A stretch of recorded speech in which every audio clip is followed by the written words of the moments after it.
EVM मेसिना hack खालामनायनि थाखायसो UPPLआ जेनदों जाहैबाय थांनाय आसाम बिधानसभा बिसायख'थियाव बेबायदि बाथ्रा बुंनानै बिथांमोना थारमाने रायजो राजानि सिगाङाव बा गावसोरखौ मोजां मोनग्रा सापर्ट खालामग्रा मानगोनां रायजो राजा आफा बिदा फंबायमोननि माखासे सिस्टेमफोरखौ माने हमथाना लाखिनो नाजानाय जायखौ इउजिया होनबाय बेनो जागोन जायखौ प्रमोदा होनबाय बेनो जागोन UPPL माने कि हा UPPL माने वर्कआउट प्रमोट प्राइभेट लिमिटेड दिनै आङो कंग्रेस नागारनानै UPPLआव फैबाय राजखान्थिया एसेबां गोरलै नङा फंबाय जोंहा बारग' मन्त्रि मानगोनां चन्द्रन ब्रह्म सार बिथाङा बुंनाय बाथ्रा थिग बेफोरबायदिनो BTC काउन्सिल पलिटिकेल सिस्टेमाव माखासे लिडार्सफोरनि पलिटिकेल केरियारनि माखासे रिजाल्ट्सफोरखौ दिनै रायजो राजाफ्रा बयबो नुनो मोनदों दिनै मानगोनां प्रमद बर' बिथाङा गावनि जायगाखौ माबोरै बानायनानै लानांगौ बेनि एकेबारे मास्टार टेकनिकआ मानगोनां प्रमद बर' बिथांनाव दङ जेराव मानगोनां प्रमद बर' बिथाङा दा समाव रायजो सभानि सासे MP ना होमबा खिन्थु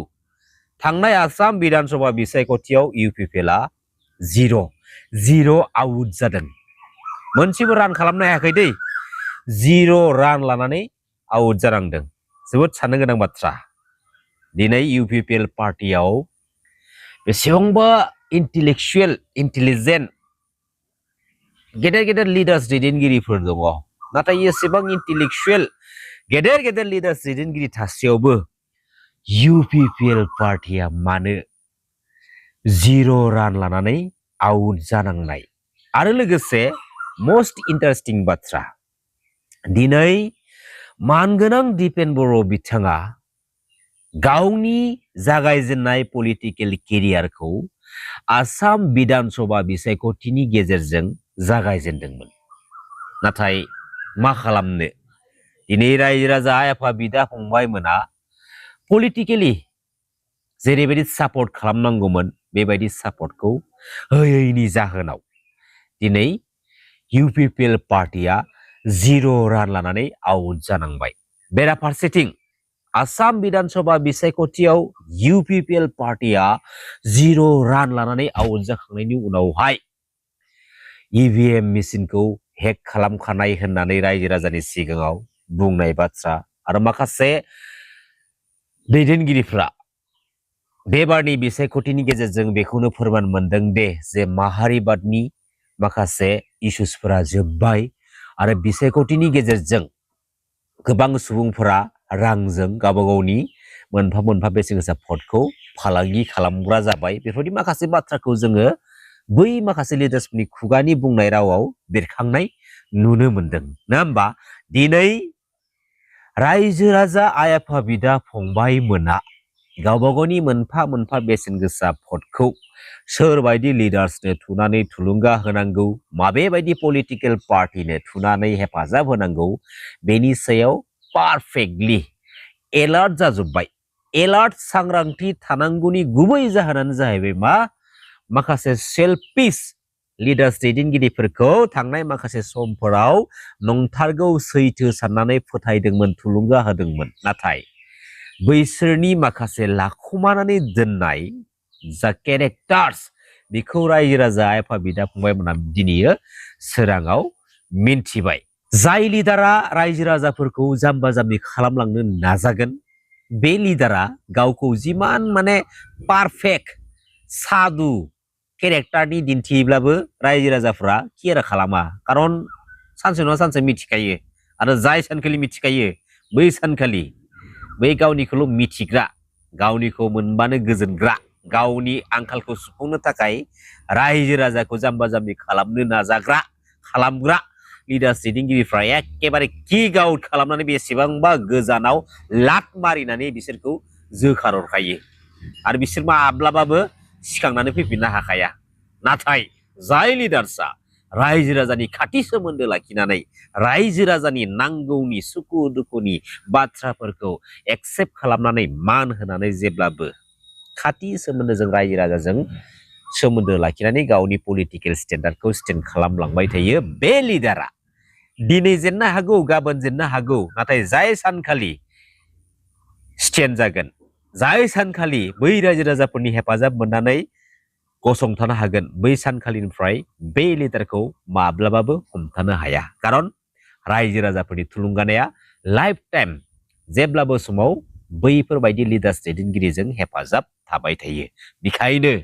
जायफोर लिडार्स दैदेनगिरिफ्रा बे पलिटिकेल प्लेटफर्मखौ गावबा गावनि बिमा बिफानि गालांखानाय सम्पतिफोर बायदि साननानै देरहालांखांनायनि उनावहाय आबां जाबां रायजो राजाफोरखौ बाथ्रा दाबुं बेबहार दा खालाम नङाब्ला रायजोआनो राजा होननाय मोनसे बाथ्रा दं नङा होमबा रायजो राजाफ्रानो गोसो जायोब्ला नोंखौ सासे लिडार्स खालामनो हायो आरो गोसो जायोब्ला नोंखौ बे लिडार्सनि बिबाननिफ्राय किक आउट एखेबारे जोस्लिनानै बहाबा गोजान जायगायाव दोनहरनोबो हायो बेखायनो फार्स्ट अफ अल रायजो राजाखौ मान हो थांनाय 2025 बिटिसि बिसायख'थिनि गेजेरजों बर'नि माखासे पलिटिकेल लिडार्स दैदेनगिरिफ्रा गावबा गावनि पलिटिकेल केरियारखौ बा गावबा गावखौनो साफा साफा पलिटिकेल लिडार महरै आबुं महर मोनहोनो थाखाय माबेबा गोजान गोजान दाब दाब जायगानिफ्राय गुन्दा लाबोनानै फिसिना दोनफैनाय आरो बै फिसिनानै दोनफैनाय माखासे गुन्दाफोरखौ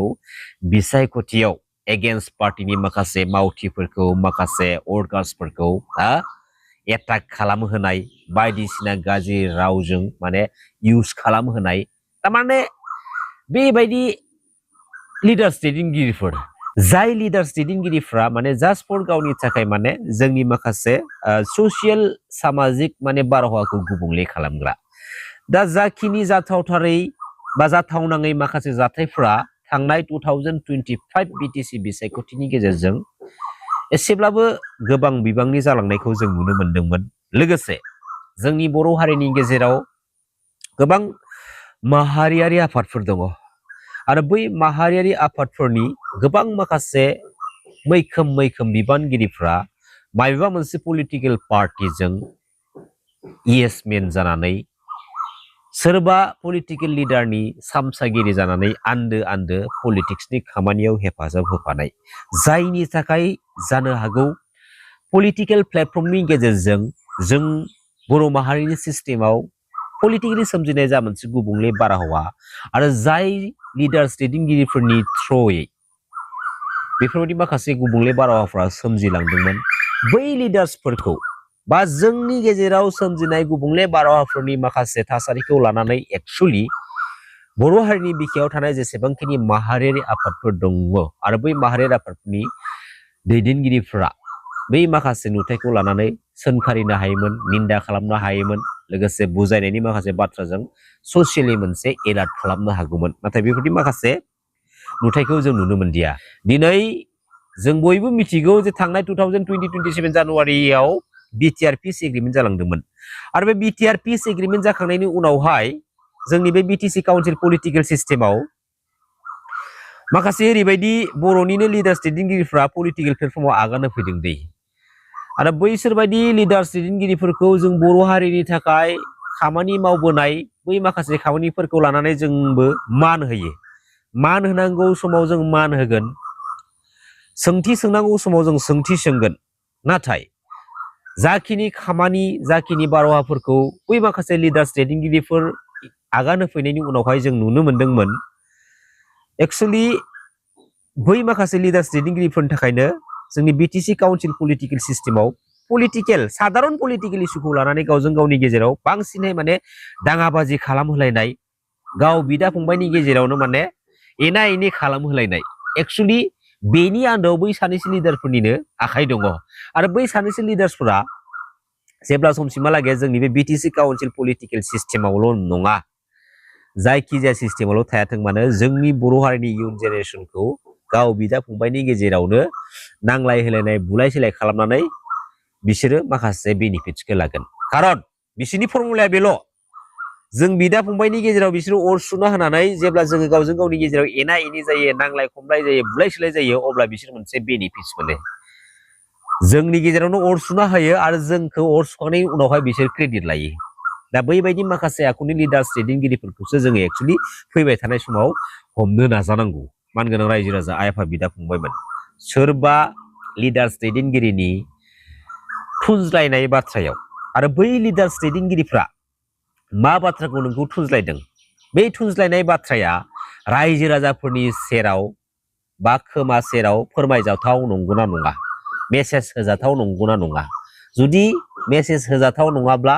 बै लिडार्सनि बुंनाय बाथ्राखौ नों इगनर खालाम आरो जुदि रायजो राजानि सिगाङाव मेसेज होजाथाव बुंजाथाव जुदि बाथ्राखौ दिनैयो बिथोन होदोंबा